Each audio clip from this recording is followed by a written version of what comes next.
Hey guys, Ms. Gosling here. In this video, we are going to talk about the Big Bang. By the end of the video, you'll be able to describe the Big Bang model of the universe. So let's go ahead and get started.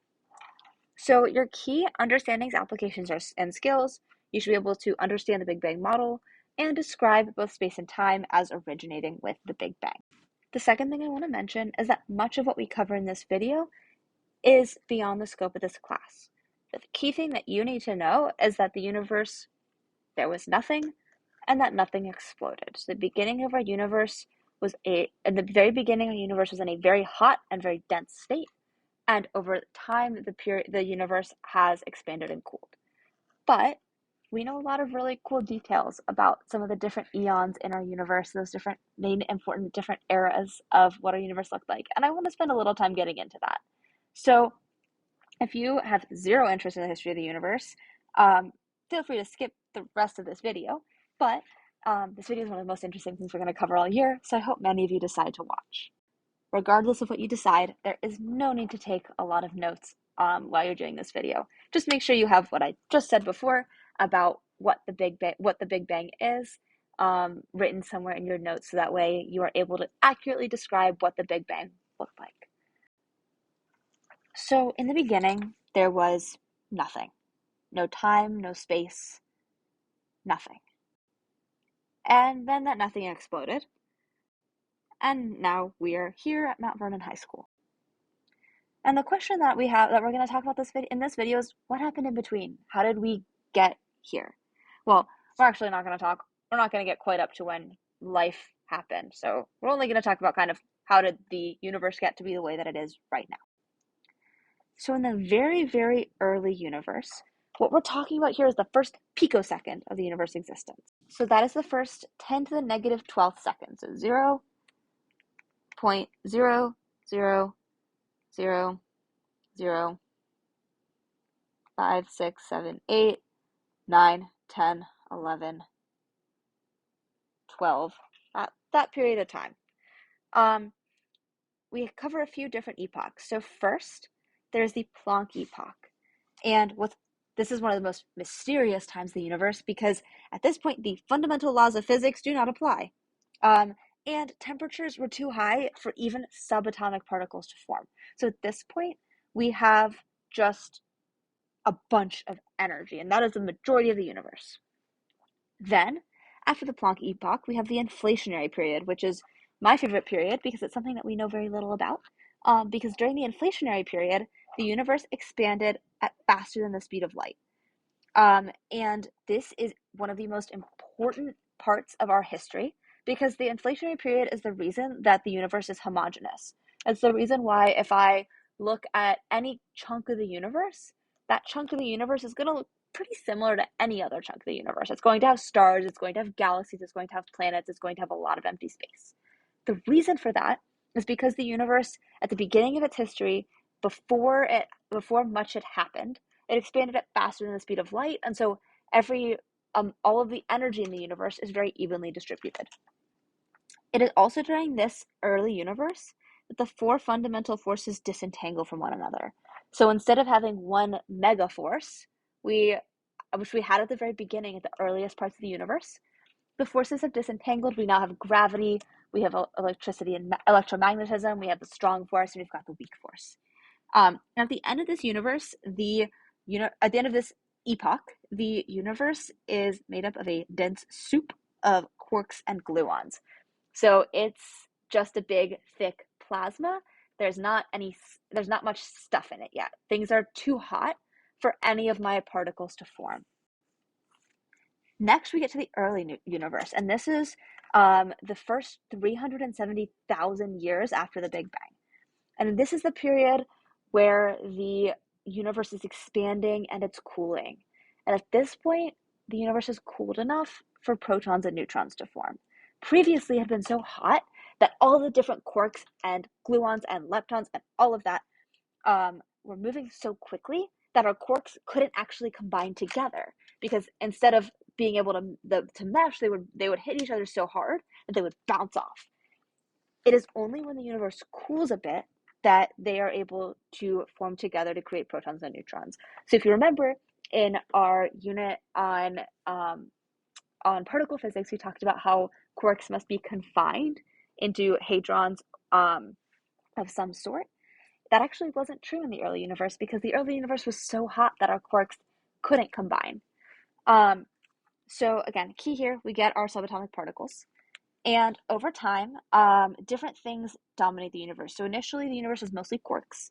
Then it becomes hadrons and hydrogen, then leptons, and then finally photons. So the whole universe, for a period, is just a big, bright bunch of matter, of energy with very little matter. And it is during this period that light elements form. So at this point, the universe is actually hot enough. Again, it's cool enough that we can get protons and neutrons, but it's hot enough that the entire universe is just one gigantic nuclear reactor. And the matter in the universe at the end of this period, once the universe has expanded enough and to cool enough that it is no longer a giant nuclear reactor, ended up being about 75% hydrogen and 25% helium. And what's really cool is when we actually look at the makeup of the universe, we look at our stars, we look at our planets, we look at random bits of gas in the universe, we actually find that the universe really is just about 75% hydrogen and 25% helium, just like this model would predict. At this point as well is when matter rather than radiation becomes more important to understanding how the universe behaves. So again, the universe is going to expand and cool, nuclear fusion ends, and we finally start to get molecules. So instead of hydrogens crashing into each other quickly enough to form into deuterium, instead we have our hydrogens hitting each other far more slowly. And instead of creating helium, they create H2, two hydrogen molecule. And then at this period, we also have the recombination and decoupling. So my helium ions and hydrogen atoms are going to stabilize. And what that means is that my helium ions and my helium nuclei and my hydrogen nuclei are going to be moving slowly enough, and my electrons will be moving slowly enough to be captured by the electrostatic pull of my ion nuclei, or sorry, of my helium and hydrogen nuclei. And so instead of having charged nuclei and free electrons, we now have atoms, neutral atoms. What's also really cool about this period is until the recombination and decoupling, the universe was actually pretty opaque. Because what would happen is a photon would move, and before it could really go anywhere, it would get captured by an electron. And then the electron would go to a lower energy state and release the photon. But before the photon could get anywhere, it would get captured by a different electron. And so it is only when electrons fall to the lowest energy state in orbiting a nucleus that photons get released, and there's enough space between electrons for photons to actually go places. So this is when the universe becomes transparent for the most part, and the photons that are released have an average temperature of 4,000 Kelvin. Those photons will one day become the cosmic microwave background, which we'll talk about in our next video. So those photons that were released during the recombination and decoupling didn't disappear. They're still scattered throughout our universe in an even layer. They've just lost a lot of energy, their wavelengths have expanded, and they have cooled greatly. So after the period of decombination and recoupling, after the cosmic microwave background is released, we enter the Dark Ages. So at this period, the universe has cooled enough that it's no longer a giant nuclear reactor. But the matter in the universe is still too diffuse for stars to exist. So we have no nuclear reactions happening right now because we don't have nuclear fusion occurring throughout the universe, and we also don't have nuclear fusion occurring within stars. So that means that there is no light, no energy being released right now. And the universe is completely dark. There also are, of course, no knights fighting snails in this universe. From there, we get to what I have been calling the Renaissance, though really it's kind of called the early modern universe. So at this point, our matter starts to condense and our ionized gases condense into stars and galaxies. And here we have reionization. So early stars and galaxies and quasars emit enough radiation now to split hydrogen into a plasma of free electrons and protons.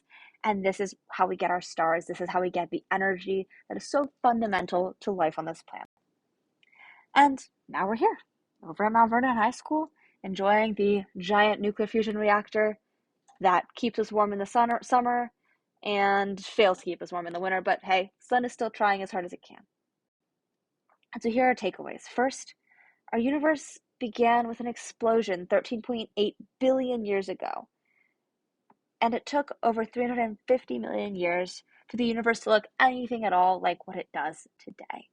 So this has been your introduction to the history of our universe. It's a fascinating field that I hope some of you choose to pursue because this is the best that we can tell about where we came from and what the history of not just humans and not just our planet, but everything in the universe that we experience was.